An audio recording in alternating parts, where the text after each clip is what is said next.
जंगल में टुन्नू अपनी पत्नी टूनी और अपनी बेटी टुनटुनी से बहुत प्यार करता था। टूनी, मैं तुम दोनों के बिना जीने की कल्पना भी नहीं कर सकता। अगर मुझे कुछ हो जाए तो तुम मेरी बेटी का ख्याल रखना। मरे आपके दुश्मन, आप ऐसी बातें क्यों करते हैं जी? आपकी उम्र तो 100 साल हो, आपको मेरी भी उम्र लग जाए। पापा, आपने मेरे लिए क्या लाया? बेटा, आज मैं तेरे लिए तेरी मनपसंद जूते लेकर आया हूँ। इसे पहनकर मुझे दिखाओ। टुनटुनी जूते पहनकर टुन्नू को दिखाती है। पापा, ये जूते तो बहुत सुंदर हैं। मैं कल इसे अपनी सहेलियों को दिखाऊंगी। आप दोनों बाप बेटी बातें कीजिए, मैं आपके लिए खिचड़ी बना कर लाती हूँ। टूनी जैसे ही खिचड़ी बनाने के लिए किचन में जाती है, वो बेहोश होकर नीचे गिर जाती है। पापा जल्दी आओ, देखो माँ गिर गई। टुन्नू दौड़कर वहाँ पर आता है।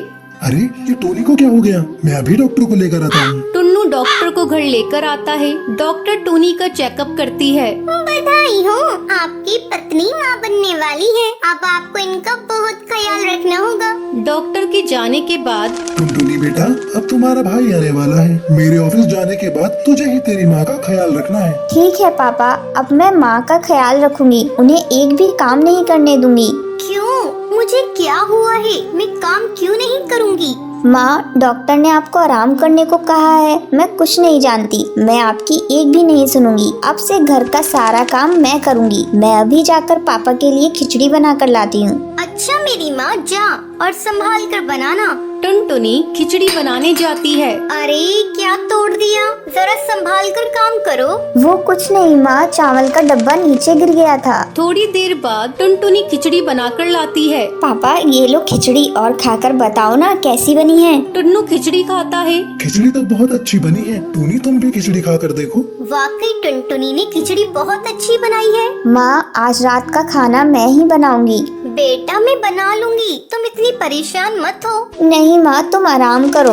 मैं कुछ भी बनाकर पापा को खिला दूंगी, तुम भी खा लेना। धीरे धीरे समय गुजरने लगता है। टुनटुनी टूनी को कुछ भी काम करने नहीं देती थी। टूनी की माँ मीनू चिड़िया उसके घर आती है। टुन्नू बेटा, मैं टुनटुनी और टूनी को अपने घर ले जाना चाहती हूँ। ये छोटी सी बच्ची कब तक अपनी माँ की देखभाल करती रहेगी? नहीं माँ, मुझे मायके नहीं जाना। यहाँ टुन्नू और टुनटुनी मेरी बहुत अच्छी तरह से देखभाल कर रही है। मेरी बेटी बहुत सियानी हो गई है, वो मुझसे बहुत प्यार करती है। अच्छा ठीक है टूनी, जब बच्चा हो जाएगा तब मायके आ जाना। ठीक है, मैं अब चल रही हूँ। एक दिन अचानक टूनी के पेट में दर्द होने लगता है। उस समय टुन्नू जंगल लकड़ियाँ लेने गया था। घर पर अकेली सिर्फ टूनी और टुनटुनी ही थी। टुनटुनी बेटा, मेरे पेट में बहुत जोरों का दर्द हो रहा है, मुझे जल्दी से अस्पताल ले चल। लगता है तेरे भाई के आने का समय हो गया है। माँ तुम मत रो, मैं अभी कुछ करती हूँ। बाहर कोई भी नहीं दिख रहा है, मैं किससे मदद मांगू? अब माँ को इस सब्जी के ठेले पर ही ले जाना पड़ेगा।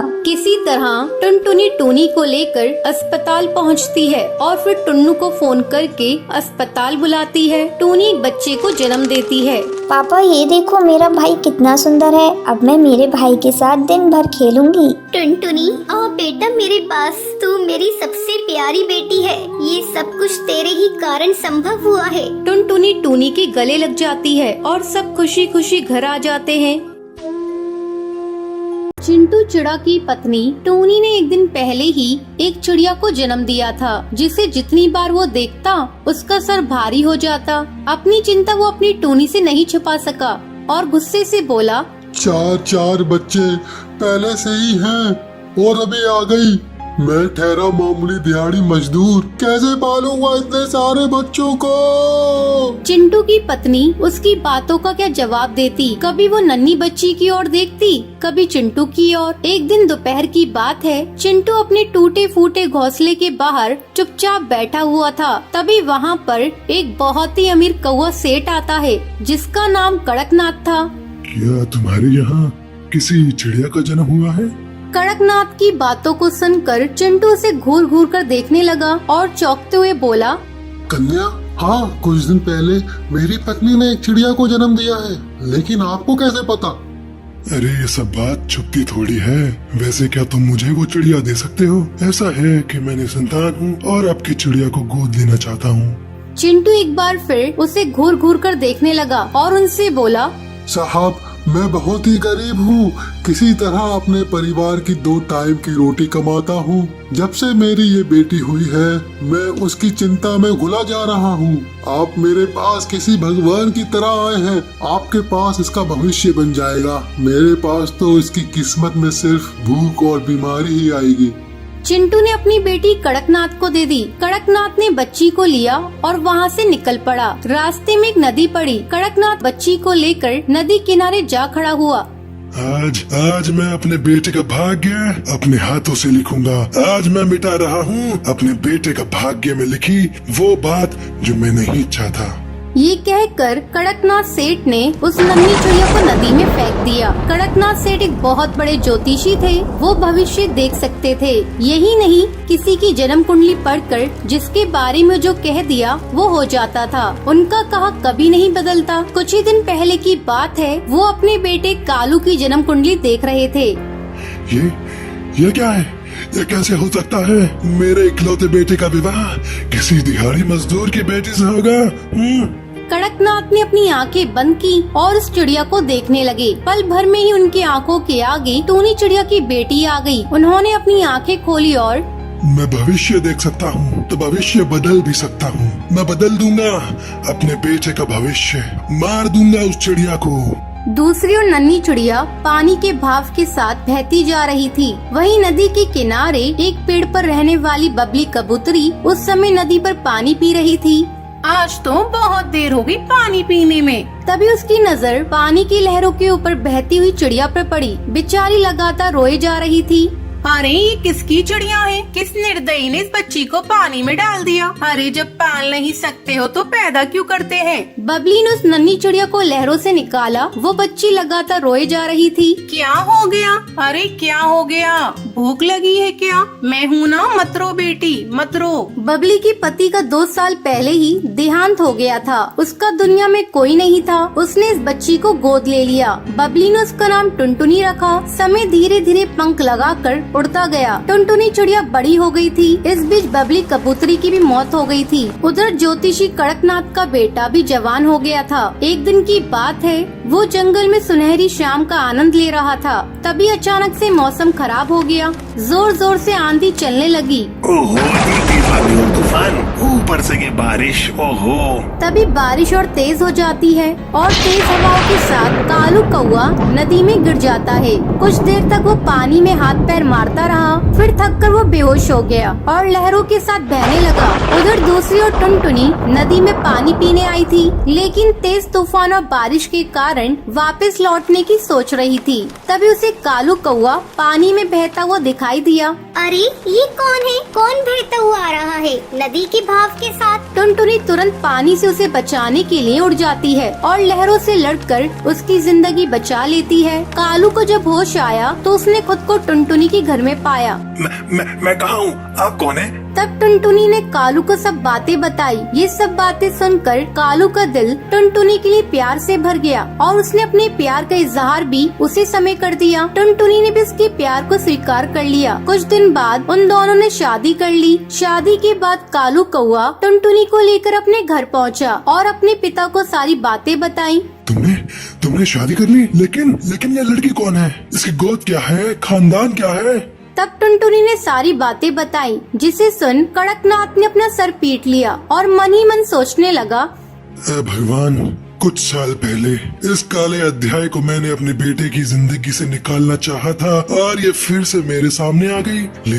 लेकिन मैं हार नहीं मानूंगा।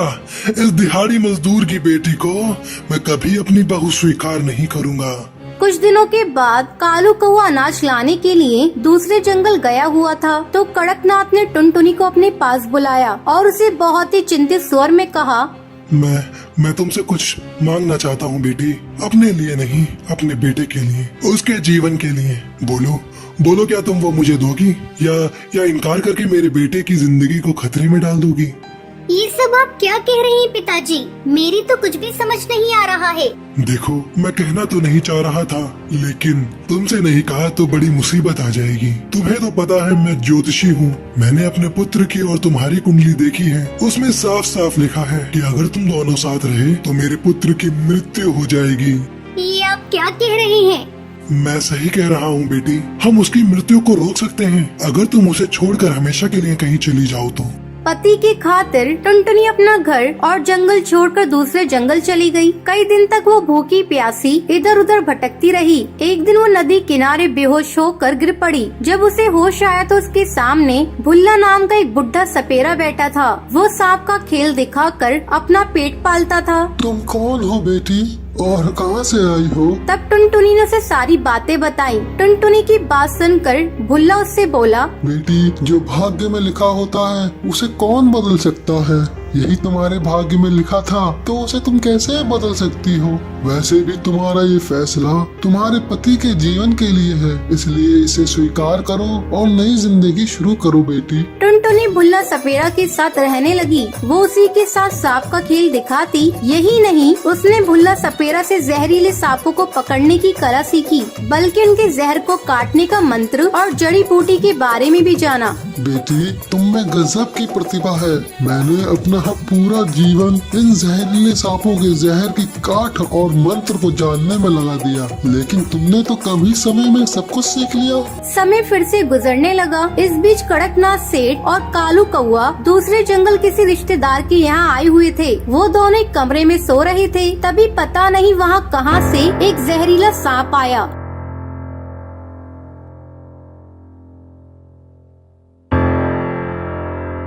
और उसने कालू कौवे को काट लिया। कालू दर्द से करा उठा। पिताजी, पिताजी, मुझे सांप ने काट लिया है। ये बोलते हुए कालू के मुंह से झाग निकलने लगे और वो बेहोश हो गया। कड़कनाथ ने जब अपने बेटे की स्थिति देखी तो उसका दिल जोर जोर से धड़कने लगा। उसने आसपास के पक्षियों से मदद की गुहार लगाई। तभी किसी ने उसे सांप का जहर उतारने वाले के पास जाने को कहा। तब कड़कनाथ ने पूछा, कहाँ मिलेगा? यहाँ पे कुछ ही दूरी पर सपेरों की बस्ती है। वहीं पर भुल्ला नाम का एक सपेरा रहता है। कहते हैं उसके पास दुनिया के जहरीले से जहरीले सांपों की काट है। हमें कालू कौवे को उसी के पास लेकर जाना चाहिए।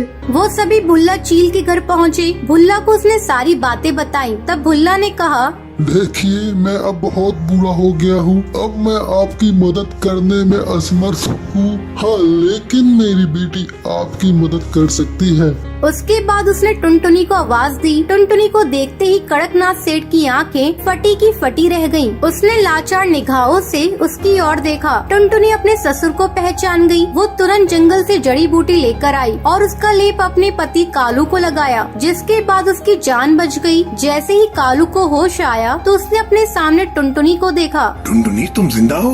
लेकिन पिताजी ने तो कहा था कि तुम्हें कोई जंगली जानवर उठाकर ले गया था। ये बात सुनकर टुनटुनी ने अपने ससुर की ओर देखा तो कड़कनाथ ने हाथ जोड़कर उससे कहा, मुझे माफ कर दो बेटी, मैं तुम दोनों का गुनहगार हूँ, खासकर टुनटुनी का। मैंने भाग्य के लिखे को बदलना चाहा, लेकिन हार गया। मुझे माफ कर दो टुनटुनी, मुझे माफ कर दो।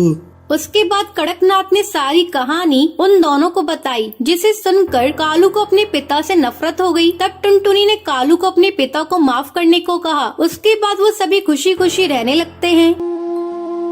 तो ये थी आज की कहानी।